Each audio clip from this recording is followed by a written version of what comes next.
ध्यान से लगभग सभी आ गए। देखो ध्यान से, ये तुम हो, अपने आप को मानो ना, ये तुम हो, ये तुम, यू लिख दिया। ठीक, तुम किससे बने हो? हम सभी एक छोटे से पार्ट से बने जिसका नाम सेल। तो आप किससे बने हो? ये सेल, ये सेल। चलिए ठीक है, ये सेल है। सेल के अंदर सबसे इंपॉर्टेंट जो पार्ट है, जो कंट्रोलर है, जो ब्रेन है, उसका नाम न्यूक्लियस है। ब्रेन का नाम क्या है? न्यूक्लियस है। अब देखो इसके अंदर क्या होगा, न्यूक्लियस के अंदर क्या है उसे पढ़े, ये सेल, और सेल के अंदर ये व्हाइट वाला क्या है? न्यूक्लियस है। न्यूक्लियस के अंदर में ढेर सारे क्रोमोसोम है, इस तरह के स्ट्रक्चर है, क्रोमोसोम है, ये क्रोमोसोम है। जैसे तुम ह्यूमन बीइंग हो तो तुम्हारे अंदर में ऐसे ऐसे 46 स्ट्रक्चर पाए जाएंगे जिसे हम क्रोमोसोम कहेंगे ना। हर ऑर्गेनिज्म में नंबर अलग अलग होगा। हम इंसान की बात कर रहे हैं, ह्यूमन बीइंग्स की बात कर रहे हैं, तो ये जो स्ट्रक्चर जो ऐसे मैंने बना दिया, इसी स्ट्रक्चर को हम कहते हैं क्रोमोसोम। किसे कह दिया? क्रोमोसोम। क्रोमोसोम हमारे अंदर में कितना है? कोई भी दुनिया का ह्यूमन बीइंग है, इंसान है, उसके अंदर 46 है। चलिए ठीक है, हर सेल में 46 होगा, ये भी क्लियर है। ठीक है, अब क्रोमोसोम के अंदर क्या है, इसको भी बड़ा करके देखें। तो जब मैंने क्रोमोसोम को थोड़ा बड़ा कर दिया, ये क्रोमोसोम, इसको थोड़ा बड़ा कर दिया, तब तो चीजें क्लियर होगी, पता चलेगा। तो क्रोमोसोम के अंदर में दिखा कि धागे नुमा स्ट्रक्चर छुपे हैं। ये देखो, ये धागा नुमा स्ट्रक्चर है। अब तुम्हें आता है इसका नाम? ये जो रेड वाला धागा नुमा स्ट्रक्चर है, धागा नुमा स्ट्रक्चर है ना, इसी का नाम डीएनए। डीएनए यहाँ कुछ स्पेशल प्रोटीन से जुड़ा है, स्पेशल प्रोटीन से जुड़ा है। बताइए, आपको नाम बताया पिछले क्लास में, हिस्टोन। प्रोटीन। तो डीएनए यहाँ स्पेशल प्रोटीन से जुड़ा है ना, हिस्टोन प्रोटीन से। अब यहां से मैंने क्या निकाल दिया? डीएनए निकाल दिया, जो कि क्योंकि मेन पार्ट क्या होता है? डीएनए होता है। अब डीएनए में कितने स्ट्रैंड है बता रखे, बताओ। Single strand, double strand, double strand, double sir, double strand ही होगा, दो रस्सियों से बना डबल होगा। स्ट्रैंड। ठीक है, डबल स्टैंडर्ड डीएनए लिख दिया। चलिए, अब इस डबल स्टैंडर्ड जो डीएनए है, उसके एक छोटे से पार्ट्स को, एक छोटे से टुकड़े को, एक सेगमेंट को, ये वाला सेगमेंट बच्चा ए नाम दे दिया। ये एक जीन है, ए नाम का। ये एक जीन है, बी नाम का। सर ए क्या करता है? ए, मान लो बच्चा तुम्हारे हाइट को कंट्रोल करता है, तुम्हारे बच्चा हाइट को कंट्रोल करता है, कितने लंबा बनोगे वो ए नाम का जीन डिसाइड करेगा। तुम्हारा स्किन कलर कैसा होगा, बी नाम का जीन डिसाइड करेगा। ठीक है, तुम्हारे आंख का कलर कैसा होगा, वो सी नाम का जीन डिसाइड करेगा। तो डीएनए के एक छोटे से पार्ट को, एक सेगमेंट को हम जीन कहते हैं। ये हो गया जीन। एक जीन एक काम, एक जीन एक फंक्शन को कंट्रोल करेगा, एक फंक्शन को कंट्रोल करेगा। ऐसे ऐसे बच्चा तुम्हारे अंदर 30,000 जीन है, 30,000 जीन है। हर जीन का कोई काम है। कोई जीन है बच्चा, कोई जीन है, मान लीजिए ये कोई जीन है, ये इंसुलिन बनाएगा, इंसुलिन हार्मोन बना रहा है। ये बच्चा पेप्सिन नाम का एंजाइम बना रहा है। सब काम करने के लिए एक स्पेशल जीन। सर जीन खराब हो गया तो? हाँ, बोला था ना, पिछले क्लास में बताया था ना, चेंजेस आ गया, गड़बड़ी हो गई, खराबी होगी, म्यूटेशन।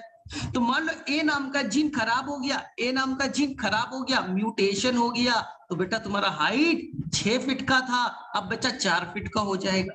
उस बच्चे में कितनी हाइट? 4 फीट का। मान लो ये बच्चा जीन था, इंसुलिन हार्मोन बनाता था, खराब हो गया, इंसुलिन अब नहीं बनेगा, इंसुलिन नहीं बनेगा। मान लो बी नाम का जीन था, वो स्किन कलर को ब्लैक करता था, जो मेलानिन नाम का पिगमेंट बनाता था, वो जीन खराब हो गया, अब बच्चा मेलानिन नाम का पिगमेंट नहीं बनेगा, व्हाइट कलर का हो जाएगा, बॉडी स्किन कलर व्हाइट हो जाएगा। और समझा रहा हूं, इसी जीन को बच्चा हम कैपिटल लेटर में लिखते हैं, कैपिटल टी। अगर है बच्चा, प्लांट का हाइट टॉल हो जाएगा। याद करो, जब टी था, मटर का प्लांट टॉल दिखता था, आप टॉल लिखते थे ना कैपिटल टी से। वो जीन था। ये जो टी लिखते थे ना, वो बच्चा जीन था। अगर ये जीन खराब हो गया तो हम स्मॉल लेटर से लिखेंगे, स्मॉल लेटर से लिखेंगे, स्मॉल टी लिखेंगे। अब वो टॉल नहीं रहेगा, वो छोटा हो जाएगा, जिसे आप बता शॉर्ट या डॉर्फ।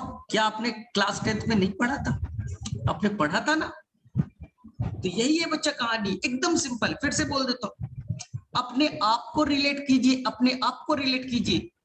ये बच्चा आप हो, यू आप हो, तो ये बच्चा तुम्हारा सेल, तुम किस चीज से बने हो? सेल से बने हो ना, सेल बना दी। सेल के अंदर कंट्रोलर कौन है?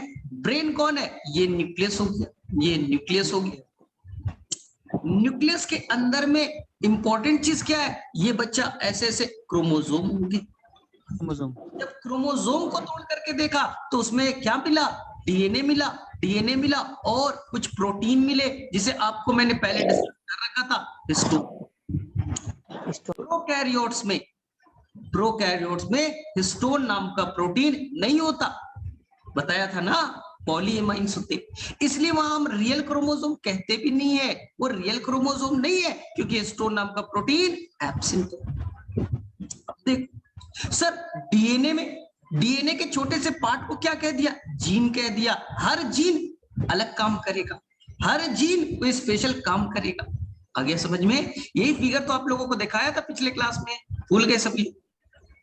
सभी लोग भूल गए? इसका मतलब एक मिनट, इसका मतलब ये बच्चा आपका टीवी है, यानी सेल है, और ये बच्चा रिमोट कंट्रोल है, टीवी का रिमोट कंट्रोल है। ये आपका क्या है? ये बच्चा न्यूक्लियस है, वही कंट्रोल कर। ब्रेन ऑफ द सेल है, remote control of the cell है। आंसर क्या करके आइएगा? न्यूक्लियस। ये बच्चा न्यूक्लियस है, ये देखिए न्यूक्लियस। हमने न्यूक्लियस को इनलार्ज कर दिया, इनलार्ज मतलब बड़ा कर दिया, बड़ा व्यू देखा तो देखिए ना, ये बच्चा न्यूक्लियर मेम्ब्रेन आपको नहीं दिख रहा क्या? हाँ सर दिख रहा है। अंदर में बच्चा ये न्यूक्लियोलस है, पिछले क्लास में बताया था, न्यूक्लियोलस, न्यूक्लियोलस। और अंदर के फ्लूइड को न्यूक्लियोप्लाज्म कहते हैं। अंदर में सर कुछ दिख तो रहा है, लेकिन बड़ा नहीं दिख रहा है, बड़ा नहीं दिख रहा है। बड़ा करते हैं उस स्ट्रक्चर को, अंदर के स्ट्रक्चर को बड़ा करते हैं। देखिए अंदर का स्ट्रक्चर जब बड़ा हुआ तो क्या आपको क्रोमोसोम नहीं दिख रहा? देखो 1 2 ऐसे ऐसे क्रोमोसोम नहीं दिख रहे? हाँ सर, क्रोमोसोम एकदम क्लियर दिख रहा है। उस क्रोमोसोम को और इनलार्ज कर देते और बड़ा कर देते। देखिए ऐसे ही तो स्ट्रक्चर बनाया था क्रोमोसोम का। ये बच्चा क्रोमोसोम, क्रोमोसोम में क्या है बच्चा? देखिए डीएनए, डीएनए एंड प्रोटीन, नाम याद रखिएगा, हिस्टोन प्रोटीन। अब डीएनए को बाहर कर दिया, उस सेगमेंट को, इस टुकड़े को, इस डीएनए के पार्ट को हमने क्या कहा? जीन। ये ए नाम का जीन है, ये बी नाम का जीन है। देखिए ये जीन है, ये ब्लू वाला जीन है, ये ब्लू वाला जीन है, ये जीन है, जीन है, लीनियरली अरेंज्ड। ठीक है, अब मेरे से क्लियर। तो सर जीन काम कैसे करता है? जीन काम कैसे करता होगा? सर हाँ बोलो सर, इस जीन में वो ब्लू येलो वाला हॉरिजॉन्टल पार्ट है ना, उसे क्या कहते हैं? अरे उसके अंदर अभी जाएंगे, न्यूक्लियोटाइड कहेंगे, अभी नहीं जानना है। अभी वो पूरा डिटेल से हमने पढ़े ना है, न्यूक्लियोटाइड कहेंगे, अभी नहीं जानना उसकी डिटेल। चलिए याद क्लियर। सर इसका मतलब, हाँ बोलो सर इसका मतलब जीन भी प्रोटीन, हिस्टोन प्रोटीन से ही बना हुआ है? नहीं, जीन जो है वो डीएनए से बनना है। अरे मैंने तो प्रोटीन को बाहर, अरे डीएनए केवल पैकेज कर रहा है, प्रोटीन केवल पैकेज कर रहा है, उसको जोड़ने में हेल्प कर रहा है। हाँ वो बाद में बताया जाएगा कि तुम्हारा बेटा चुन्नू सा सेल है, बहुत छोटा सा सेल है, बहुत छोटा सा सेल है, और उसके अंदर न्यूक्लियस है। न्यूक्लियस के अंदर में जो डीएनए है ना, वो 2.2 मीटर का है, 2.2 मीटर का। एक छोटा सा सेल बच्चा जिसका साइज 10 माइक्रोमीटर है, तुम्हारे एक सेल का साइज लगभग 10 माइक्रोमीटर है ना, उसमें बच्चा 2.2 मीटर का डीएनए बैठा हुआ है। सर माइक्रोमीटर में है, सेल का साइज माइक्रोमीटर यानी 10⁻⁻⁶ है, और उसमें इतना बड़ा डीएनए। इसलिए बोला जाता है आपके हर सेल से बच्चा डीएनए निकाल दे। आपके ईच सेल से, आप ट्रिलियन ऑफ सेल से बने, लाखों करोड़ों सेल से बने, हर सेल से डीएनए को निकाल दे। लीवर के सेल से, किडनी के सेल से, ब्रेन के हर सेल से डीएनए को निकाल दे, और बेटा एक सेल का डीएनए लिया, दूसरे डीएनए को जोड़ा, तीसरे सेल के डीएनए को जोड़ा, चौथे को जोड़ा, इतनी बड़ी लंबाई हो जाएगी कि अर्थ को बच्चा, अर्थ को, ये अर्थ है, उसे बच्चा 7 टाइम्स आप राउंड लगा सकते हो, 7 बार राउंड लगा दोगे एक इंसान के डीएनए से। इतना बड़ा है इंसान, यहाँ है बच्चा अर्थ पे, ये मून है, डीएनए इतना बड़ा होता है एक इंसान का ना, कि वो यहां से जाकर के मून तक पहुंच सकता है और मून से बच्चा वापस आ सकता है। कभी कार्टून देखा होगा, यहाँ पास क्या है, यहाँ पर अर्थ है, यहाँ पर मून है, बीच में डीएनए का स्ट्रक्चर बना है, डीएनए पे इंसान चल रहा है, यानी वो कहने की कोशिश कर रहा है कि यहां से वो मून तक जाएगा, मून से वापस भी आ जाएगा। एक इंसान का डीएनए इतना बड़ा होता है, हर सेल में 2.2 मीटर लंबे डीएनए है। सेल तो बड़ा छोटा है, नेकेड आई से भी नहीं दिख सकता, तो सर कैसे रहता होगा इतना छोटा, इतना छोटे से सेल में बड़ा सा डीएनए। इसलिए हिस्टोन प्रोटीन उसे जबरदस्ती पकड़ करके खूब कॉइल कर देता है, खूब कॉइल कर देता है और उसे पैकेज करता है। तो हिस्टोन प्रोटीन का काम पैकेजिंग में आएगा। चलो अब क्लियर हो जाना चाहिए, अब मेरे में से क्लियर हो जाना चाहिए। Does all cell contain 46 chromosome? चलिए इसे भी बता देता हूं, चलो इसे भी बता देता हूं, ध्यान से सुनो, ध्यान से सुनो। 46 का लफड़ा ही अभी ठीक कर देता हूं, अभी ठीक कर देता हूं, ध्यान से देखो। ये बच्चा आपके पापा, आपकी कहानी सुनाता हूं ना तो याद हो जाएगी, ये पापा, ठीक है। पापा के साइड से बच्चा आया sperm, sperm male gametes, chromosome थे बच्चा उसके अंदर में, उस न्यूक्लियस में थे 23, 46 नहीं है 23 है, याद रखिएगा। स्पर्म के अंदर में मेल गैमेट्स में 46 नहीं होते, 23 होते। क्यों? 2 मिनट में एक्सप्लेन हो जाएगा। और ये है मम्मी, मम्मी के साइड से आया ओवम, साइज में थोड़ा बड़ी, स्पर्म छोटा, स्पर्म मोटाई वो चल सकता है, ओवम नॉन मोटाई, इसलिए मेल गैमेट को फीमेल तक पहुंचना होता है, मेल गैमेट को फीमेल तक पहुंचना होता है। चलिए ओवम के अंदर में क्रोमोसोम का नंबर है कितना? यहां भी है बच्चा 23, याद रखिएगा 23 ओवम में, 23 स्पर्म में, ठीक। अब दोनों का फ्यूजन हुआ, आपको मालूम है ना इस फ्यूजन को क्या कहते हैं? फर्टिलाइजेशन कहते हैं, फर्टिलाइजेशन, एफ फॉर फर्टिलाइजेशन। और इससे एक नन्ना मुन्ना सा एक सेल बना, एक सेल नहीं, एक सेल बना, 2 सेल नहीं बने, स्पर्म ओवम जुड़ गया, एक सेल बना बच्चा जिसका नाम है जाइगोट, जिसका नाम है जाइगोट।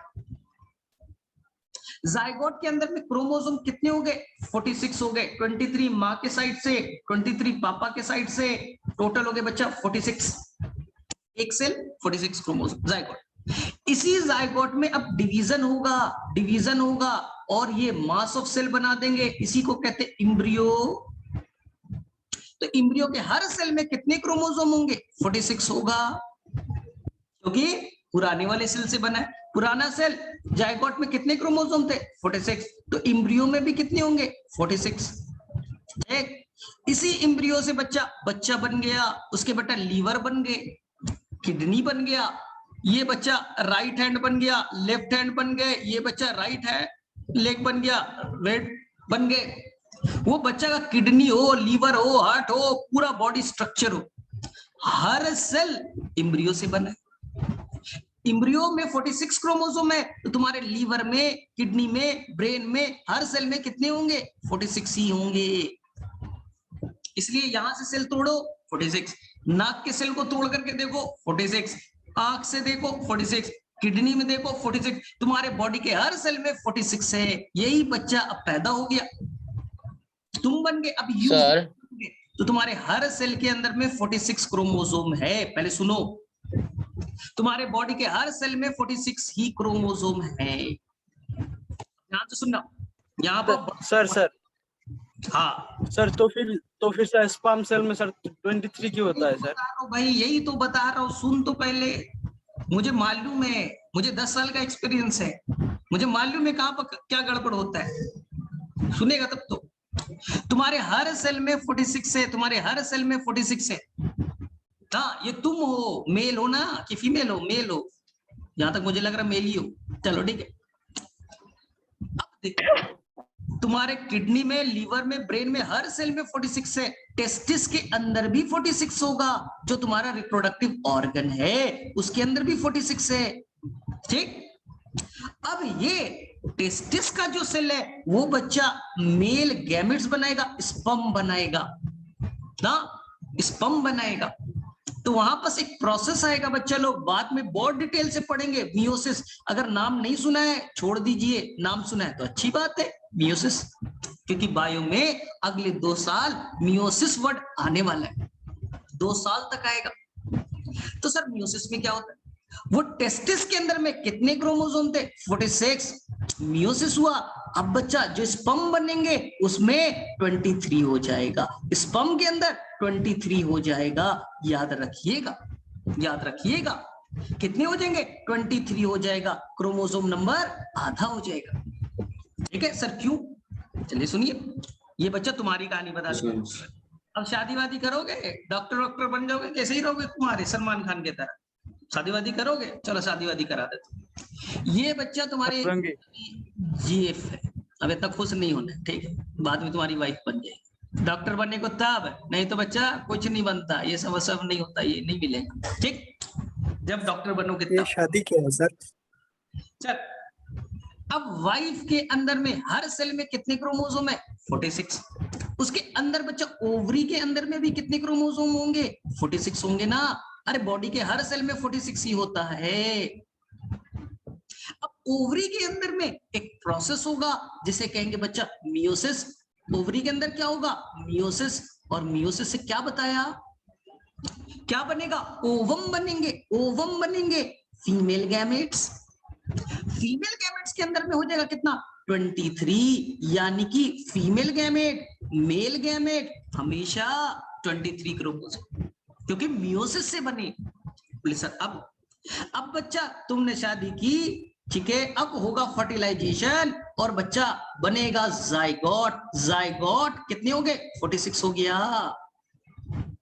अब इससे बनेगा नया एम्ब्रियो, नया चाइल्ड का डेवलपमेंट होगा। उस बच्चे में सारे क्रोमोसोम 46 वाले आ गए, 46 वापस से हो गया ना। अगर बच्चा मियोसिस नहीं होता तो क्या गड़बड़ हो जाती? अगर मियोसिस नहीं होता तो टेस्टिस के अंदर में थे कितने क्रोमोसोम? 46 थे। ध्यान से सुनना, टेस्टिस के अंदर कितने थे बच्चा? 46। अगर मियोसिस नहीं होता तो बेटा स्पर्म के अंदर कितने आ जाते? 46 आ जाते हैं ना, स्पर्म में 46 आ जाता। तुम्हारी वाइफ के अंदर में जो ओवरी है उसके अंदर भी 46 है। मान ले बच्चा उसमें मियोसिस नहीं हुआ, ओवम बन गए, उसमें भी 46 आ गया। अब 46 फ्यूज करेगा, जो जाइगोट बनेंगे उसमें तो 92 हो जाएगा, एम्ब्रियो बनेगा 92 हो जाएगा, उससे जो बच्चा बनेगा सभी सेल में 92 हो जाएंगे, तब तो क्रोमोसोम डबल हो जाएगा। और इस बच्चा अब शादी करेगा, ये बच्चा जब शादी करेगा, मियोसिस नहीं हो रहा है, तो ये जो स्पर्म बनाएगा 92, इसकी जो वाइफ होगी वहां भी 92 आ गए, तो अगला जो बच्चा 184। तब तो बेटा हर बार डबल क्रोमोसोम हो जाएंगे। अरे बच्चा बनता है 2 पेरेंट्स से ना, दोनों 46 दे दिया तो बच्चा में तो 92 हो जाएगा, उसके बच्चे में तो 184 हो जाएगा। तो बेटा अभी तक तो करोड़ों क्रोमोसोम हो जाते हैं हमारे अंदर। इसलिए हम लोग जब सेक्सुअल रिप्रोडक्शन करते हैं, जब गैमेट्स बनाते हैं, तो जानबूझ करके गैमेट्स के अंदर क्रोमोसोम नंबर आधा कर देते हैं। मेरे बेटे में 46 जाना है तो मैं 46 नहीं दूंगा, मैं 23 दूंगा स्पर्म में। वाइफ ओवम में 23 दे, दोनों फ्यूज किए, बच्चा में 46 हो जाएगा। तो क्रोमोसोम नंबर हर इंसान में कांस्टेंट ही तो रहेगा ना, इसलिए ये जरूरी है। क्या ये मियोसिस की कहानी सभी को बच्चा दिमाग में घुस गया? क्योंकि अगले 2 साल मियोसिस वर्ड आने वाला है। चले बताओ किसे किसे समझ में आया? बड़ा बेसिक कॉन्सेप्ट है। सर हो गया सर। हाँ बेटा बेसिक पढ़ो। तो अभी लग रहा था सर कैसे हो गया, ये हो गया, ठीक है sir. Without meiosis it is possible to transfer sperm to female body. नहीं, इस बच्चे ने बोला अगर ऐसा हो जाता तो मैंने बता दिया ऐसा होता नहीं है। दुनिया में कहीं भी स्पर्म बनना है तो मियोसिस करना है, कहीं भी ओवम करना है मियोसिस करना है। ऐसा हो ही नहीं सकता, ऐसा हो ही नहीं सकता। तो बेटा डबल हो जाएगा क्रोमोसोम, राक्षस वाक्षस बन जाएगा। 46 40 92 क्रोमोसोम ज्यादा, जीन का नंबर ज्यादा, तुम्ही को मार के खा जाएगा। हाँ, तो ऐसा होता है, ठीक है।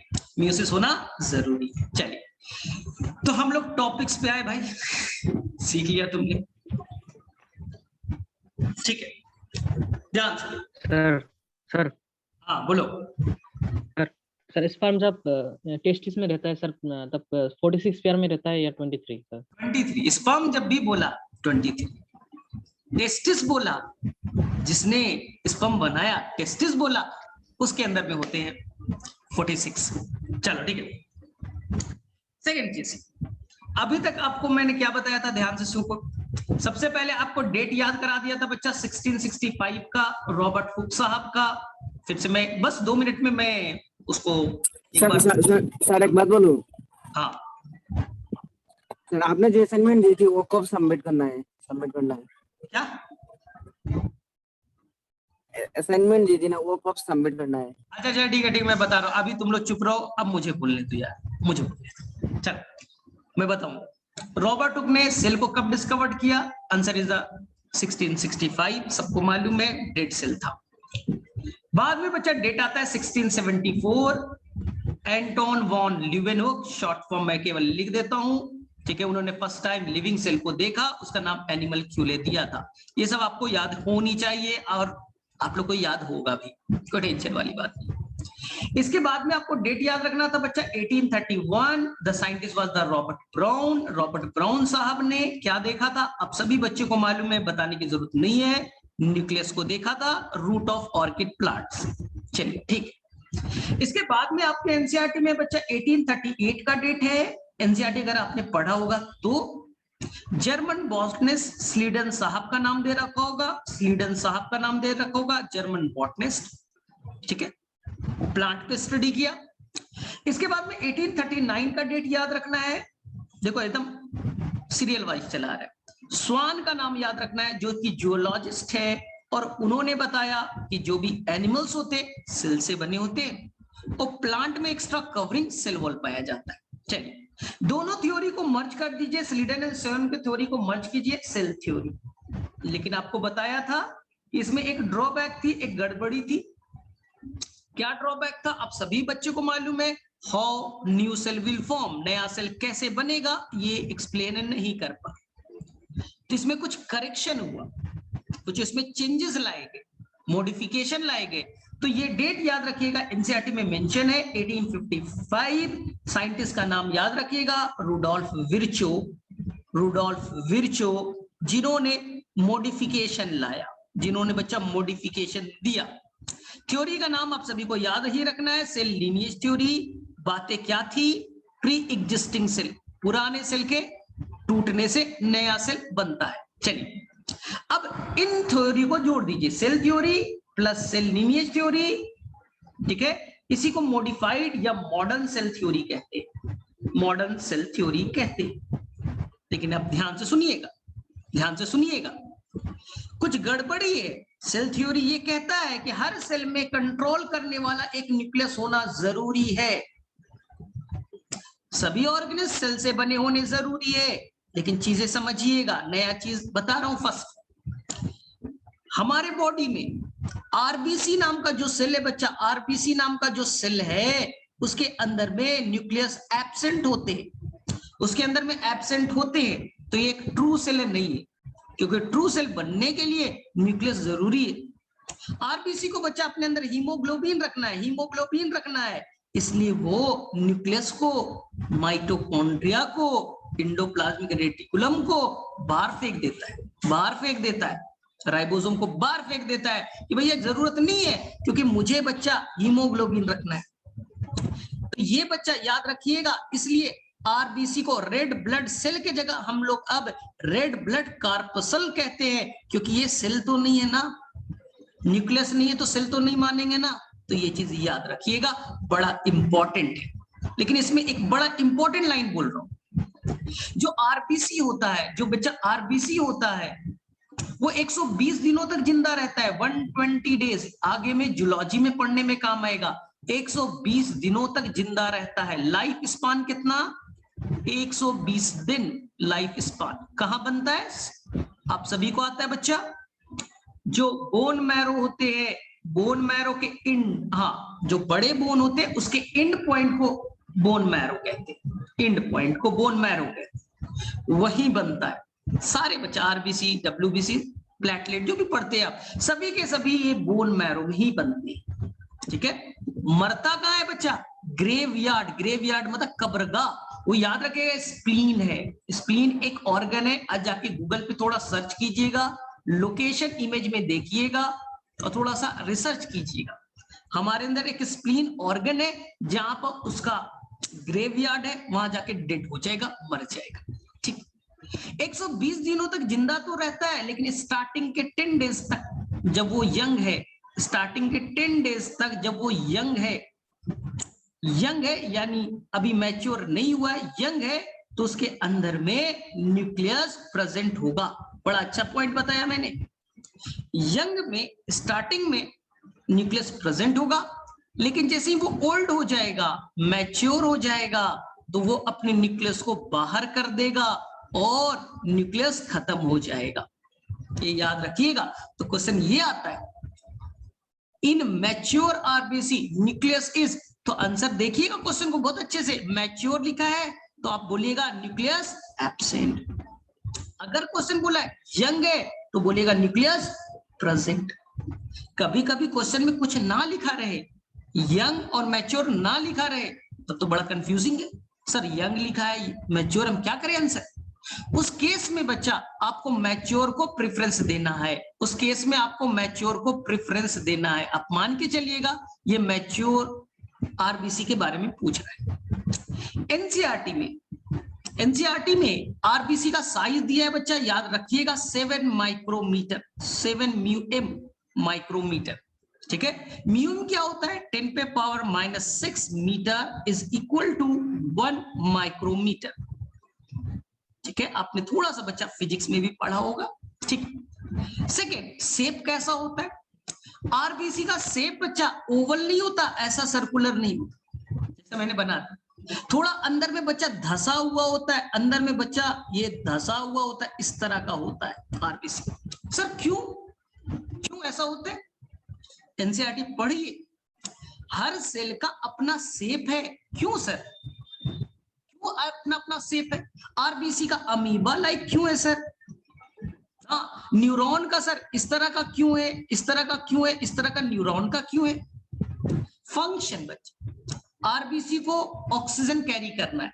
अगर ऐसा सर्कुलर रहता, लेकिन ऐसा अगर अंदर में धसा दिया है, इस तरह का बन गया है, तो फायदा है, इससे सरफेस एरिया बढ़ जाएगा। अंदर की तरफ थोड़ा सा श्रिंक हो गया तो सरफेस एरिया बढ़ जाएगा। सरफेस एरिया ज्यादा होगा तो ऑक्सीजन इसे ज्यादा मिलेगा, ऑक्सीजन इसे ज्यादा मिलेगा। डब्ल्यूबीसी अमीबॉइड क्यों होता है? क्योंकि ये डिफेंस सिस्टम में हेल्प करना है। इसे क्या करना है? ये बच्चा अमीबा लाइक होगा। जैसे अमीबा क्या करता है? इंसेक्ट्स वगैरह को, छोटे ऑर्गेनिल्स को किल करके खा जाता है। डब्ल्यूबीसी का भी यही काम है।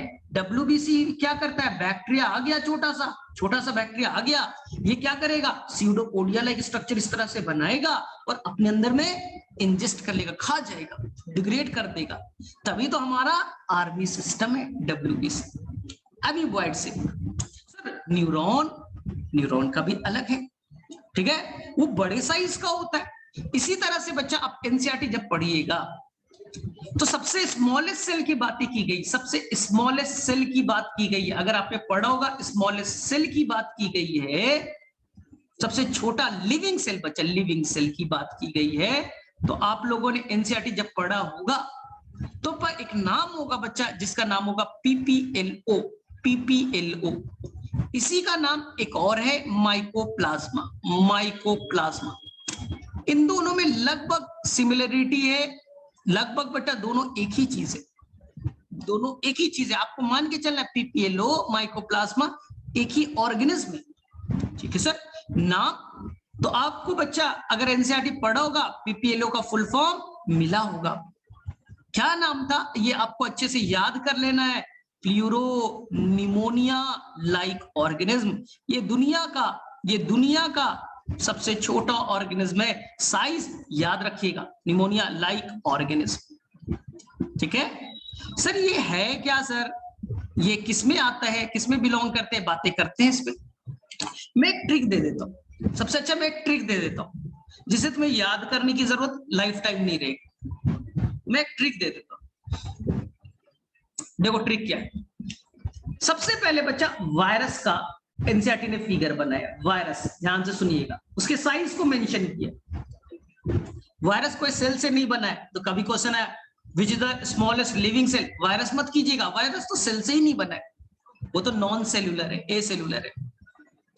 अब देखिए वायरस से लगभग बच्चा 10 टाइम्स, 10 गुना 10 टाइम्स बड़ा होता है लगभग बच्चा, एग्जैक्ट डेटा नहीं दे रहा हूं, लगभग मैं मान रहा हूं।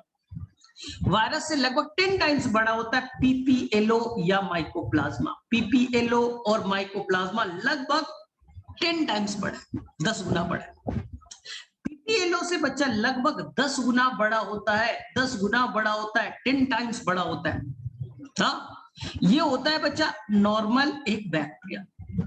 नॉर्मल एक बैक्टीरिया के अगर साइज को देखेंगे बहुत अलग अलग होते हैं, एवरेज मान लेंगे तो लगभग बच्चा 10 टाइम्स पीपीएलओ। बैक्टीरिया से लगभग बच्चा 10 टाइम्स बड़ा होता है, 10 टाइम्स बड़ा होता है ये बच्चा यूकैरियोटिक से, यानी हमारा से, यूकैरियोटिक से। मैं ऑन एवरेज बात कर रहा हूं बच्चा, हमारे अंदर तो अलग अलग होते हैं, न्यूरॉन तो बड़ा होता है काफी, मैं एवरेज बातें कर रहा हूं। तो जैसे कैसे याद करेंगे, यूकैरियोटिक लगभग बच्चा 10 माइक्रोमीटर, ऑन एवरेज मैं बात कर रहा हूं, एग्जैक्ट डाटा नहीं दे रहा हूं क्योंकि आसान हो जाएगा याद कर। यूकैरियोटिक लगभग 10 माइक्रोमीटर, उससे 10 टाइम्स छोटा 1 माइक्रोमीटर कौन हो जाएगा, बैक्टीरिया। 1 माइक्रोमीटर बैक्टीरिया, उससे 10 टाइम्स छोटा बच्चा तो ये हो जाएगा लगभग 0.1 माइक्रोमीटर, 0.1 माइक्रोमीटर लगभग, उससे 10 टाइम 0.01 माइक्रोमीटर लगभग। बच्चा आपके एनसीईआरटी में ये चारों डेटा याद करने के लिए बोला गया है, तो आपको रट्टा नहीं मारना था, थोड़ा लॉजिक, थोड़ा ब्रेन लगा देना था ना। अब क्वेश्चन क्या आएगा, क्वेश्चन एक बनेगा बच्चा smallest living organism, answer PPLO या माइकोप्लाज्मा कीजिएगा, वायरस नहीं करेंगे क्योंकि वायरस सेल से नहीं बना है, नॉन सेलुलर, नॉन सेलुलर। चलिए ठीक है। सेकेंड चीज, तो सर दुनिया का सबसे बड़ा सेल कौन है बताइए आप। तो आप सभी को बच्चा मालूम है, बचपन में भी पढ़ा है आपने, ऑस्ट्रिच एग। ऑस्ट्रिच एग जो होता है वो दुनिया का सबसे बड़ा सेल है। ऑस्ट्रिच का जो अंडा है वो दुनिया का सबसे बड़ा सेल, सबको मालूम है बच्चे। सबसे छोटा सेल पीपीएलओ बता दिया, ठीक है। हमारे अंदर में सबसे लंबा सेल, अगर लॉन्गेस्ट सेल की बातें करें, लॉन्गेस्ट सेल तो बच्चा नर्व सेल। सर नर्व लंबा क्यों होता है ये बताओ ना, छोटा होता तो क्या दिक्कत था, लंबा क्यों बनाया जाता है इतना बड़ी बड़ी, क्योंकि बेटा फंक्शन के बेसिस पे लंबाई डिसाइड हुआ, वो कैसा शेप का होगा ना, वो डिसाइड कौन करता है, वो फंक्शन डिसाइड करता है। सर क्यों, तुम्हें चोट लगी तो ये न्यूरॉन कैसे लंबे, तुरंत इंफॉर्मेशन को ब्रेन तक पहुंचाना है, ब्रेन बोलेगा ए हटाओ जल्दी, रिस्पॉन्स लेना है, पढ़ा है आपने, जैसे ही कुछ टच हुआ न्यूरॉन को पता चला, न्यूरॉन यहां से ले जाएगा ब्रेन तक पहुंचाएगा चीजों को, ठीक है। आपको तो मालूम है कैसे ये होता है काम, ठीक है। इसलिए उसे बोला गया लंबा, अगर छोटे रहते बहुत स्टेप वाइज जाता, बहुत टाइम लगता, इसलिए उसे लंबा रखा, ठीक है। तो ये क्वेश्चन आएगा, तो ये आप लोगों बच्चे लोग देख लीजिए एनसीईआरटी में, मैंने आपके एनसीईआरटी का ही फिगर लिया है। माइकोप्लाज्मा या पीपीएलओ कंफ्यूज नहीं होइएगा, लगभग मैंने बताया था बच्चा, लगभग मैंने बताया था 0.1 बताया था, मतलब याद करना उससे आसान हो जाएगा। ऑस्ट्रिच एग लार्जेस्ट सेल, इस पे बताने की जरूरत नहीं। आरबीसी माइक्रोमीटर, कितने 7 माइक्रोमीटर, कैसा शेप होगा देख लीजिए, शेप सर्कुलर नहीं है, अंदर में थोड़ा धसा हुआ है सरफेस एरिया को बढ़ाने के लिए। चलिए, तो मेरे वैसे यहां तक सभी बच्चों को याद होगा, कोई कंफ्यूजन नहीं। साइज ऑफ ऑस्ट्रिच एग नहीं याद करना यार, मुझे भी याद नहीं है, ठीक है। अब इसमें रिसर्च नहीं करना है, ये कितना होगा देख लेना, गूगल पे थोड़ा सा सर्च कर लेना, मुझे भी बता देना ऑस्ट्रिच एग का कितना लंबाई होगा, चलो ठीक है, तो मेरे से यहां तक आप सभी बच्चों को क्लियर है, ठीक? क्योंकि अब हम लोग प्रोकैरियोटिक सेल के डिटेल में जाने वाले हैं, तो ये क्लास अब एंड होगी। तब तक मैं आपको बता दूं आपका होमवर्क जो बातें कर रहे थे, असाइनमेंट। हाँ, बॉटनी में बच्चा मैं हमेशा बोलता हूं कि मैं तुम्हें कभी भी स्पून फीडिंग नहीं कराऊंगा, बच्चों के तरह चम्मच देकर के खाना नहीं खिलाऊंगा। कल मैं पढ़ रहा था न्यूज़पेपर में, इस साल जो नीट बच्चा 12 सितंबर को होने हैं, उसमें लगभग 17 लाख समथिंग बच्चों ने अप्लाई किया, या 18 लाख समथिंग ने। तो तुम्हारे टाइम में बच्चा 20 लाख से ऊपर हो जाएगा, तो 20 लाख बच्चों में अपने आप को टॉप रैंक में सेलेक्ट करने के लिए आपको टॉप रैंक की तैयारी करनी पड़ेगी। हाँ, तो ये अपने आप को एक मिशन मान लो कि मिशन है, एक बड़ा सा चीज है, उसे हमें अचीव करना है। तो मैं बार बार तुम्हें सजेस्ट नहीं करूंगा कि यहां से बनाया कि नहीं बनाया, मैं रोजाना चेक नहीं करूंगा आपको। बच्चा मैंने पियर्सन का बुक आपके ग्रुप में ऐड कर दिया है, आपको आज जाकर के बच्चा 1 to 50 क्वेश्चन बनाने हैं, 1 to 50 क्वेश्चन बनाने। एनसीईआरटी पहले पढ़ना है 4 पेजेस को, उसके बाद सॉल्व करना है। और कैसे आप मुझे भेजिएगा, अब 1 का क्या आंसर होगा, ए या बी, 2 का क्या होगा, सी, 3 का क्या होगा, डी, जो भी होगा आप केवल आंसर की कॉपी में लिखिएगा, क्वेश्चन नहीं लिखना है। बहुत सारे बच्चे क्वेश्चन भी लिख देते हैं, इतना टाइम क्यों वेस्ट करते हो? केवल आंसर की कॉपी में लिखिएगा, उसका पिक्स लिखिएगा, मुझे भेज दीजिएगा। तो मैं बार बार बोल रहा हूं बेटा, ईमानदार बनिए, क्योंकि कंपटीशन बहुत बड़ा है, तैयारी बहुत बड़ी लेवल पे करना है। उसके बाद आज मैं डॉक्टर अली का बुक भी आपको दे दूंगा, वहां से भी 1 to 50 क्वेश्चंस बनाने। अब तुम्हारी बढ़ गई बच्चा, तो ये एंड होगा, तुरंत रिज्वाइन कीजिएगा, तो मैं बता दूंगा। तो असाइनमेंट